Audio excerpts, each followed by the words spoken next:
አሚን መልቲሚዲያ ፕሮዳክሽን ጉዞ በጸሎት አቃቂና ቦሌ ክፍል 14 ልብ አንጠልጣይ ታሪክ ደራሲ ዘሪሁን ገመቹ አቤ ተራኪ ሶፊያ ዩሱፍ ይህንና መሰል የፍቅር ታሪኮችን ለማግኘት ቻናላችንን ሰብስክራይብ ያድርጉ መልካም ቆይታ አቸው ቀላል አልነበሩም ገቢናውን ከፈተላት ገባች አንተ ወፍራል ደሞ ወፍራህ ነው የመጣው ስራ ላይ ነበርክ ወይስ ጫጉላ ሽርሽር ላይ በዩ አንቺም ተመችቶሻል ምሳይት እንብላ እንዴ ወደኔ ቤት ንዳው ምን ነው ከሰዓት ስራ የለሽም እንዴ ዛሬ እኮ ቅዳሜ ነው ግማሽ ቀን ነው የምሰራው እና አራበሽም በልተን ብንሄድ አይሻልም አይ ሰራተኛዬ አዘጋጅታ እየጠበቀችኝ ነው ዘና ብለን ቤታችን ብንበላ ይሻላል ወንድሜ ስለመጣህ ደስ ብሎኛል እኔም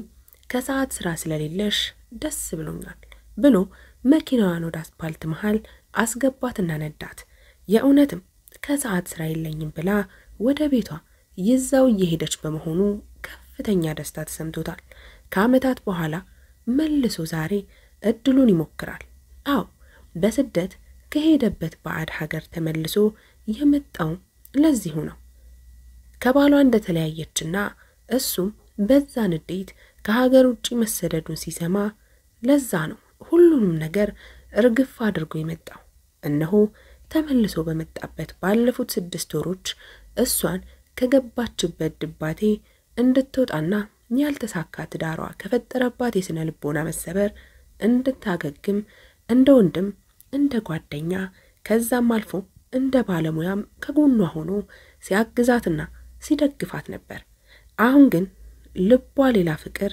ለማስተናገድ ዝግጁ ነው ብሎ ያስባል በዛ ላይ የሱና የሷ ፍቅር አዲስ ዛሬ የበቀለ ሳይሆን ድሮ በየሁለቱም ልብ ተዳፍኖ ያለ ነው አሁን ያንን መቆስቆስና መልሶ እንዲቀጣጠል ትንሽ የፍቅር ቤንዚን ማርከፍከፍ ነው ለዚህ ድርጊት ያበረታታው ሰሞኑን ያየው በአቶ ኃይለ መለኮትና በወይዘሮ ስንዱ መካከል የተከሰተው የፍቅር ግርሻ ነው አው አስቴርን አገባታለሁ ከበፊቱ ባሏ የወለደችውን አንድ ልጅም እንደ ልጅ አድርጌ አሳድገዋለሁ በውስጡ አልጎመጎመ እና በቅርብ ቀን እሷም ወንድሜ የምትለውን ጥሪትተውና ባሌ ብላ ትጠራኛለች ልጁም አጎቴ ብሎ የሚጠራውን አቁሞ አባቴ እንዲለኝ አደርጋለሁ ይህንን ስላሰበ ብቻ በውስጡ ደስታ ተፍነከነከ ቤት ሲደርሱ እውነትም እንዳለችው ቆንጆ ምሳ ተዘጋጅቶ ነበር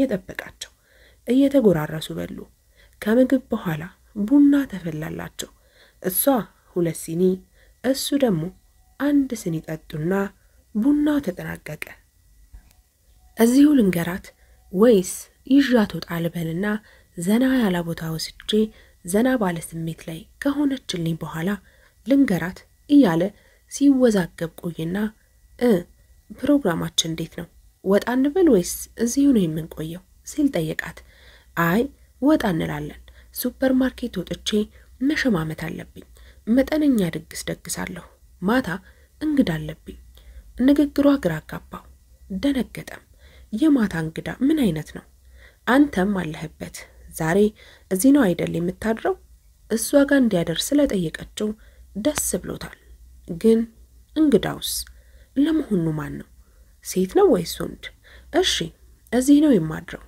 ግን እንግዳውስ እንግዲህ እሱን ከመጣ በኋላ ነው የምናቀው ልደር ካለ ግን እንቢ ማለት አልችልም የምለው አይነት ሰውም አይደለም በማለት ግራ አጋቢ መልስ ሰጠችው መልሷ ይበልጥ ቁርጠኝነት ለቀቀበት ይሄኔ ከመስሪያ ቤቷ ባልደረቦች አንዱ ነው አለቃውም ሊሆን ይችላል ቢሆንስ ልደር ስላለ እንዴት ሽል ትለው ትችላለች ወይ ሴቶች ምን አይነት ቅኔ የሆኑ ፍጥረቶች እንደሆኑ ሁሌም እንዳደነቀው ነው ወንድም ሴትም በአንድ ላይ ሰው ተብሎ መፈረጁ አግባብ አይደለም ሆድ ቁርጠት ለቀቀበት አስተሳሰባችን እምነትና ፍላጎታችን ምንም እኮ አይገናኝም ሲል በውስጡ አብሰለሰለና ነገሮች እስኪደርሱ ጠብቆ ለማየት ወሰነ ከዛ በፊት የተመቻቸ ጊዜ ካገኘው እነግራታለሁ እንደውም ከማታው ፕሮግራሟ በፊት የኔን ሐሳብ መስማት አለባት የሚል ድምዳሜ ላይ ደረሰ። በቃ እንሂድ አላት። እሺ ተነስ ብላ ቦርሳዋን አንጠለጠለችና ተነሳች። ተያይዘው ወጡ። ያለችው ሱፐርማርኬት ይዘው ከገባች በኋላ የምትፈልገውን ነገሮች ሁሉ ተገዝተው በመኪና ከተጫኑ በኋላ ማኪያቶን ጠጣ ብሎ አንድ ጸጥተኛ ካፌ ይዟት ገባ። ፊት ለፊት እንደተቀመጡ እንደምንም ራሱን አጠንክሮ ወደ ነጥብ መደርደሪያው ጀመረ። ለምን ወደ ውጭ እንደሄድኩ ታውቂያለሽ አይደል አላት። ሁለተኛ ዲግሪህን ለመማር ነው። አይ ያማ ሽፋን ነው። እውነተኛ ምክንያቴ አንቺም በደንብ ታውቂዋለሽ። ወደ ውጭ ሄድኩበት ባንቺ ተበሳጭቼ ነው። አንተን ለማበሳጨት ብዬ ምን ባደርግ ነው? ይሄን ያህል ንገረኝ እስኪ። እሱን ማግባት አልነበረብሽም። ለምን ታዲያ? አንተ ወንድሜን ማግባት ነበረብኝ። ምን ችግር አለው? እርግጥ እንደ ወንድምና እህት አንድ ቤት አድገናል፣ ግን የስጋ ትስስር አልነበረንም። አይ ይሄ ለነገሮች ያለን ትርጉም ልዩነት ላይ የተመሰረተ ነው። እኔ ወላጅ አልባ ብቻ ሳልሆን ዘመድ አልባ በሆንኩበት በዛ ጨለማ ጊዜ እናትና አባትህ ያለ ምንም ማቅማማት ወደ ቤታቸው ወስደው ከዛሬ ጀምሮ አንቺም ሌላኛዋን ልጃችን ነሽ አሉኝ። እውነትም እንዳሉት ለእህትህ ስህን የሚደረገው ሁሉ ለኔም ይደረግልኝ ነበር። ለሷ ቀሚስ ሲገዛ ለኔም ዘለውኛ ያውቁም። ከፓንት አቅም ለሷ የተገዛው አይነት ለኔም ይገዛልኝ ነበር። የእውነት ልጃቸው ነበርኩ። ዩኒቨርሲቲ ገብቼ አንድም ወር የኪስ ገንዘብ ለኔ ከመላክ ረስተውና ዘለውኛ ያውቁም። እና ሁለቱም ሲሞቱ ከእናንተ እኩል ነው ያጣዋቸው። አንተ የምትወዳቸውን ያህል እኔም ወዳቸዋለሁ። አሁን የሚናፍቁህን ያህል እኔንም ይናፍቁኛል። እና እኔ የእውነትም አንተ ወንድሜ እነሱ ወላጆቼ እንደሆኑ ነው የማምነው። ይሄንን እምነቴን ማንም በየትኛው ሎጂክ ተከራክሮ ሊያስቀይረኝ አይችልም። በፍጹም። እምነት ያው ከቃሉ እንደምትረዳው ዝም ብለህ ነገሮችን በቀና ልብ መቀበል አይደለም። እኔም እንደዛው ተቀብየዋለሁ። አሁን አንተ የደም ትስስር የለንም ምናምን ብትለኝ ባንዱ ጆሮዬ ገብቶ ባንዱ ይፈሳል እንጂ በኔ ስሜት ላይ ምንም የሚያመጣው ለውጥ የለም። አንተ እንደፈለከው ማመን ትችላለህ። እህቴ አይደለሽም ልትለኝም ትችላለህ። በግድ ላሳምንህ አልችልም። ይገርማል። ልጅ እያለንም ጭምር እንዲህ ነገሮችን ውስብስብ ማድረግ ተወጂ ነበር። እሺ አሁን ለምን ተመልሼ እንደመጣሁስ ታውቂያለሽ? ያው የሰው ሀገር አይደለም ደብሮህ ነው። አይ አይደለም፣ ከመስፍን ጋር እንደተፋታችሁ ስሰማና አገር ለቆ እንደሄደ ሳረጋግጥ ዳግመኛ እድሌን ለመሞከር ነው። ምናልባት አሁን ከነ አባዬ እማዬ በህይወት ስለሌሉ እሺ ብለሽ ፍቅሬን ትቀበያለሽ፣ እኔንም ከቁሞት ቀስቅሰሽ ታድኝኛለሽ፣ ባላደርገሽ ታገቢኛለሽ ብዬ ነው። ዝም ብላ በፍዘት ታየው ጀመር። ብዙ ባሉ አይኖቿ እንባ ሞላችባቸው። ወንድሜ እኔ በጣም ነው የምወደህ። ያንተ ከጎኔ መሆን የሚፈጥርልኝ ጥንካሬና የመንፈስ ከፍታ ከምታስበው በላይ ልትገምተው አትችልም። አንተ የራስህን ሰው አግኝተህ አፍቅረህና አግብተህ እዚያው አጠገቤ አዲስ አበባ እንድትኖር ነው የምፈልገው። እባክህ ወንድሜ መልሰህ ጥለኸኝ አትሂድ።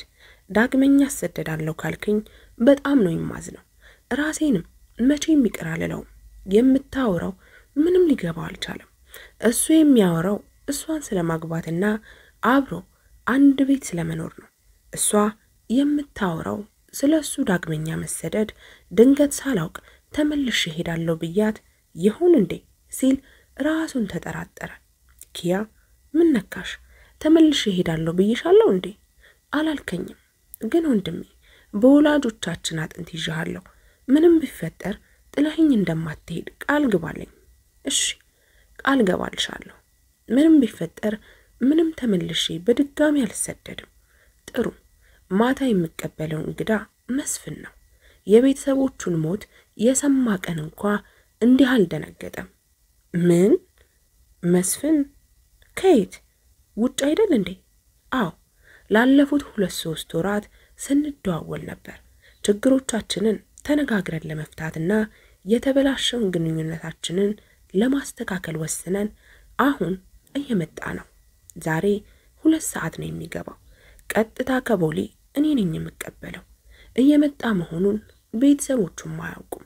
ማለት ከቦሌ ቀጥታ ወደ እኔ ቤት ነው ይዤ የምመጣው።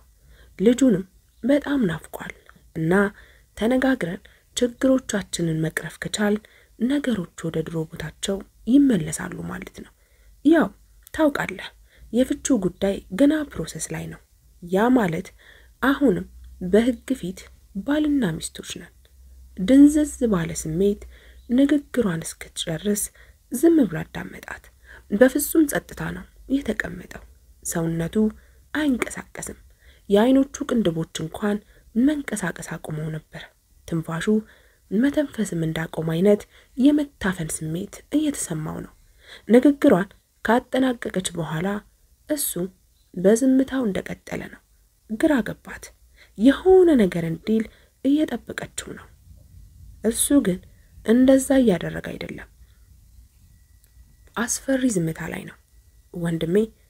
ወንድሜ ሂሳብ ክፈይና እንሂድ ብሎ መኪናውን ቁልፍ ከጠረጴዛ ላይ አነሳና ወደ መኪናው መራመድ ጀመረ። ከቦርሳዋ ብር አውጥታ ጠረጴዛ ላይ ወረወረችና ፈጠን ብላ ከኋላው ተከተለችው። በህይወቱ እንደ ዛሬው ባዶነትና ተስፋ ቢስነት ተሰምቶት አያውቅም። ፍጹም ተስፋ መቁረጥ ማለት ምን ማለት እንደሆነ የገባው ዛሬ ነው። በቃ መቼም ይችን ሴት ማግባት እንደማይችል አምኖ ተቀበለ። ባያገባትም ግን መቼም ደግሞ ማፍቀሩን እንደማያቆም ያውቃል። እቤት አድርሷት ብዙም ሳይቆይ ነው ወደ ቤቱ ያመራው። የሚኖረው ወላጆቹ ቤት ነው። ሁሉም ወንድሞቹ የራሳቸውን ህይወት መስርተውና የገዛ ቤታቸውን ሰርተው ቤቱን የለቀቁት ገና ወላጆቹ በህይወት እያሉ ነው። እህቱም ሀገር ውስጥ አትኖርም። አሁን በብቸኝነት እየኖረበት ያለው እሱ ነው። ወደ ቤት ሲገባ ሙሉ ጠርሙስ ጎርደን ጂን ይዞ ነበር የገባው። ገና በቀኑ ነው መኝታ ቤቱን ዘግቶ መጠጣት ይጀምራል። ማታ 1 ሰዓት ሲሆን ሞቅ ብሎት ነበር። ያንን ጉረኛ ልትቀበለው ቦሌ አየር ማረፊያ ቆማ ብርድ ያንቀጠቀጣት ነው አለ። አሳዘነችው። ለሷ የምገባት እኔ ነበርኩ። ማልቀስ አማረው። እየየ ብሎ ማልቀስ አማረው። ግን ምንም ማድረግ አልቻለም። ስልኩን ከኪሱ አወጣና ማውራት ከቻልሽ ደውይልኝ ብሎ ጻፈ። ልክ ከ5 ደቂቃ በኋላ ተደወለለት። ውይ ፈጣሪ ይስጥልኝ፣ አትደውይልኝም ነበር ብዬ ፈርቼ ነበር። ምን ነው ችግር አለ እንዴ? ወላጆቼ ምን ሆኑ? እነሱ ሰላም ናቸው፣ በጣም ሰላም ናቸው። ዛሬ አዲስ አበባ ተመልሰናል። እነሱም እቤታቸው ናቸው። እኔ ግን ሲያወራ አፉ ይኮልታተፋል። ምን ነው አንተ ምን ሆነህ ነው? ችግር አለ? ተሰብሬያለሁ። ሌላ ማወራው ሰው ስለሌለኝ ነው አንቺ ጋር የደወልኩት። አይገርምም? ደና ጓደኛ እኮ የለኝም። ቢኖረኝም እንደዚህ አይነት ነገር የምነግራቸው አይደለም። ወይኔ በፈጣሪ እስኪ ይሁንከውን ንገረኝ። ምንድነው ይሁንከው? በጸሎት ወይዬ አሁን ካለሽበት መጣሽ አጠገቤ ብትሆኝና ብታጣጭኝ ደስ ይለኝ ነበር። እኔም ደስ ይለኝ ነበር። አይዞህ አንተ ብዙ ነገር የምታውቅ ሰው አይደለህ? ማወቅ ምን ይሰራል? በፍቅር ስትንኮታኮች እኮ ያንቺ ማወቅ እርባና ቢስነት ነው። እኔ እንደው ይሄን የፍቅር አማካሪ የሚለውን ጫውታ መተው አለብኝ። አዎ ፍቃዴ መልሼ ብሮዬን እዘጋለሁ። ለምን? ያ ደግሞ ምን ማለት ነው? አይታይሽም እንዴ? ከልጅነቴ ጀምሮ ሳፈቅራት የኖርኳትን ሴት የሆነ ዘዴ ተጠቅሜ እንድታፈቅረኝና እሺ ብላኝ እንድታገባኝ ማድረግ ካልቻልኩ እንዴት ነው ሌላ ሰው ማገዝ የምችለው? ይሄው ለሁለተኛ ጊዜ አጣኋት። ያሁኑ ማጣት ደግሞ ይግባኝ የሌለው ነው። ራሴንም ሰዎችንም እያጭበረበርኩ እንደሆነ ነው የሚሰማኝ። አይ ያ እውነት አይደለም። ቤተሰቦቼን ምን ያህል እንዳገዝካቸው እኔ ነኝ የማውቀው። አረ እነሱን ተውና እኔን ራሱ በስልክ ብቻ በመታወራኝ ምን ያህል ጥንካሬና ብርታት እንደምትሰጠኝ አታውቅም። ፈጽሞ በምንም ምክንያት ተስፋ መቁረጥ የለብህም። ደግሞ አንድ ግንኙነት አልተሳካምና ጠቅላላ ያንተ ህይወት አበቃለት ማለት አይደለም። እያንዳንዱ ግንኙነቶች ምንም ቢለፋባቸውና ምንም ቢደከምባቸው ፍሬ አያፈሩም። ያንተም እንደዛ ሆኖ ይሆናል። ይገርማል። ምኑ ነው የሚገርመው? እኔ ሳልሆን አንቺ ነሽ የፍቅር አማካሪ መሆን የነበረብሽ። እንግዲህ በችሎታዬ ከተማመንክ ስልጠና ሰጠህ ወደፊት በረዳትነት ልትቀጥረኝ ትችላለህ። ደስ ይለኝ ነበር። ደሞዝሽ ይከብደኛል እንጂ አይዞህ፣ አትፍራኝ፣ አንደራደርም። እተውልህም ይሆናል። አመሰግናለሁ። አንቺ ጋር መደወሌ ምክንያታዊ ባይሆንም ግን ሰርቷል። አግዘሽኛል። አሁን ትንሽ ቀለል አለኝ። አሁን መጠጣቱ ይብቃ። ሻወር ውሰድና ተኛ። ጠዋት ስትነሳ ሁሉም ነገር ቀለል ብሎህ ታድራለህ። እሺ? እንዳልሽኝ አደርጋለሁ። እሺ፣ ደህና ደሪ፣ ደህና ደር ብላ ስልኩን ዘጋችው። በማግስቱ የናፈቀው ቢሮ የገባው 4 ሰዓት አካባቢ ነበር። የማታው ስካር አጎበሩ ሙሉ በሙሉ አልለቀቀውም። አሁንም ጭንቅላቱን እየወቀረው ነው። ለጸሐፊው መምጣቱን ስላልነገራት አልገባችም። ከፍቶ ገባና ቁጭ አለ። የሚሰራው ስራ ስላልነበር የሚያደርገው ነገር ግራ ገባው። ስልክ አውጥቶ ደወለ። እንዴት ነሽ ለሊሴ? ደህና ነኝ ሰለሞን። እንዴት ነህ? ስራ እንዴት ነው? አሪፍ ነው። አሁን ተመልሻለሁ። ቢሮ ነው ያለሁት። ወይ ለምን ሳትነግረኝ? ቀድሜ ገብቼ አጸዳድቼ ጠብቅህ ነበር እኮ። አይ ችግር የለውም። ቢሮ አሁንም ንጹህና የተስተካከለ ነው። አዎ እሱማ በ3 ቀን አንዴ ከፍቼ አናፍሰዋለሁ። እና ስራህን ጨረስክ ማለት ነው? አይ አልጨረስኩም። በመሃል የ3 ቀን እረፍት ስላለኝ ነው የመጣሁት። ለመሆኑ ያንቺ ነገር እንዴት ሆነ? የቱ? የሁለቱ ፍቅረኞች ነገር። ለሊሴ ሰለሞን ባቀረበላት ሐሳብ መሰረት ከሁለት ፍቅረኞቿ መካከል አንዱን ለባልነት ለመምረጥ የምታደርገውን ጥረት ወዲያው ነበር የጀመረችው። መጀመሪያ ነጋዴውን ለ1 ወር ላታገኘው እንደማትችል ነግራ ከመንግስት ሰራተኛው ጋር ነበር የቀጠለችው። ሲደውልላት ትሄዳለች፣ ዝም ሲላት ትደውልለታለች። ከስራ መልስ ሳታገኘው ወደ ቤት አትገባም። እሁድ ቢያንስ ግማሹን ሰዓት ከሱ ጋር ነች። ይበልጥ ትኩረቷን ሰብስባ ከሱ ጋር ባሳለፈችው መጠን በፊት ከምታውቀው በላይ እያወቀችው፣ በፊት ከምታዳምጠው በላይ እያዳመጠችው መጣች። አሁን ያለበትን የኑሮ ደረጃ ብቻ ሳይሆን የወደፊት እቅዶቹንና እነዛ እቅዶችን ለማሳካት እያደረገ ያለውን ተጋድሎም እየረዳችና እየተገነዘበች መጣች። እሱ ላይ ትልቅ ቅሬታ ባገባሁ እኔን አኖሮ ቤተሰቦቼንም እንድረዳ የሚያበቃኝ ህይወት ሊሰጠኝ አይችልም የሚል ነበር። አሁን ስታስበው ግን ያንን ከሱ ብቻ መጠበቅ እንደሌለባት ነው የገባት።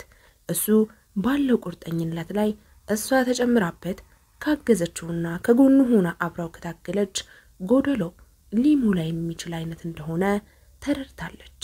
ግን ውሳኔ ላይ ከመድረሷ በፊት ለሱ የመደበችለት ወር ተገባደደና ለዛኛው የሰጠችውን ተመሳሳይ ምክንያት ሰጣ ለ1 ወር ያህል ልትደውልለትም ሆነ ልታገኘው እንደማትችል ነግራ ወደ ነጋዴው ሄደች።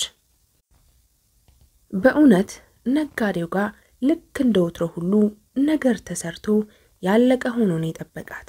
ቤቱ እየተዘጋጀ እቃዎቹ የተደራጁ ናቸው። አዎ እያንዳንዱን ሀብቱንና አኗኗሩን ተራ በተራ አሳያት። ቀጥታ እንዳገባችው ህይወቷን ወደ መስራት ሳይሆን የተሰራ ህይወት ውስጥ ገብቶ ለመኖር መሞከር ብቻ እንደሚጠይቃት ተረዳች። ግን ለምን ልቧ ወደ ኋላ እንደሚጎትታት ግልጽ ሊሆንላት አልቻለም። ታግዬ ያላሸነፍኩት በሌላ እጅ የተሰራ ህይወት ምን ትርጉም ይኖረዋል? ራሷን ጠየቀች። መልሱ ቀላል አልነበረም። ሁሉንም ሂደት አንድ ባንድ ዘርዝራ አስረዳቸው። ሰለሞንም እና ምን ተሰማሽ ሲል ጠየቃት። አሁንም እንደተወዛገብኩ ነው፣ ግን በአእምሮዬ ውስጥ የሚመላለሱ ጥያቄዎች በፊት ከሚመላለሱት የተለዩ ናቸው። እንግዲህ እኔ በህይወቴ ጠንከር ያሉ ውሳኔዎችን የማስተላለፍ ከፍተኛ ድክመት እንዳለብኝ ነው የተረዳሁት። አይ እንደዛ አይመስለኝም። አንቺ ቀሪ ህይወትሽን አብሮሽ በደስታ የሚዘልቅና ከቤተሰቦችሽም ጋር ተስማምቶ የሚያኮራሽ ለፍጹምነት የተጠጋ ባል እየፈለግሽ ነው። በዚህ ምድር ላይ ደግሞ ለፍጹምነት የተጠጋ ምንም አይነት ነገር የለም። አንድ ታሪክ ልንገርሽ። እሺ፣ ደስ ይለኛል። ደቀ መዝሙሩ መምህሩን ፍጹምና በሕይወታችን እንዴት አድርገን ነው ፍጹማዊ የሆነ ነገር መጎናጸፍ የምንችለው ሲል ጠየቀው። መምህሩም አሰብ ባደረገና የዚህን መልስ እንድነግርህ ከፈለክ በፊት ለፊት በር ወደ ግቢው የአትክልት ስፍራ ቀጥ ብለህ ግባ። በመንገድህ ከምታገኛቸው አበቦች መካከል በጣም የሚያምረውንና ደስ ያሰኝህን ቀንጥስና በጓሮ በር ውጣ። አንድ ያለፍከውን አበባ ከእንደገና ወደ ኋላ ተመልሰህ መቅጠፍ አትችልም አሉት። እሱም ትዕዛዙን አክብሮ እንደተባለው ወደ አትክልቱ ስፍራ ገባና እስከ መጨረሻው ጥግ ከተጓዘ በኋላ ባዶ እጁን በጓሮ በር ወጣ። መምህሩ ለምንድን ነው አንድ ቀንበጥ አበባ እንኳን ይዘህ መውጣት ያልቻልከው ሲሉ ጠየቁት። ምርጥ የተባለውን አበባ ወዲያው እንደገባሁ ነበር ያገኘሁት፣ ግን የተሻለ አገኛለሁ ብዬ በማሰብ ሳልቀነጥስ ወደፊት ቀጠልኩ። መጨረሻ ላይ ደረስኩ። ወደ ኋላ የመመለስ እድል ስለሌለኝ ባዶዬን ለመውጣት ተገደድኩ ሲል መለሰ። መምህሩ መልሱን ሲሰሙ ፈገግ አሉና አዎ ትክክል ነህ፣ ሕይወት እንደዛ ነው። ፍጹምና ለማግኘት ይበልጥ በዳከርን ቁጥር ብኩን እየሆንክ ትሄዳለህ። እውነተኛ ፍጹምና መቼም ቢሆን አታገኝም ሲሉ መለሱለት። ገባሽ አይደል? አዎ ገብቶኛል።